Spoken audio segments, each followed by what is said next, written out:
કરો. શું થતું હતું એ પણ કહેજો અંદર. આ મારી મમ્મી છે રમાબેન, એ બિલ્ડિંગમાંથી આવ્યા છે.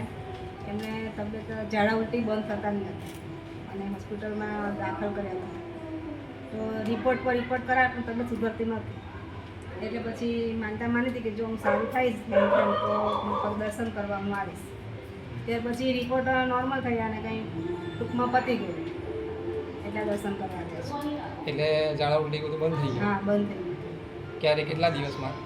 એ અઠવાડિયું થઈ ગયું ને, અઠવાડિયું જેવું થયું. પણ એને પહેલાં ગાંઠમાં ઓપરેશનની વાતો આવતી હતી કે આંતરડામાં તકલીફ છે, એ બધું ના આવ્યું અને દવાથી ઓકે થઈ ગયું. એટલે નોર્મલ બતાવ્યું. હા,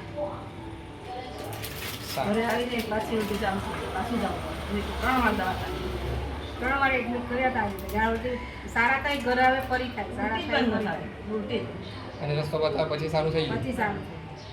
સારું.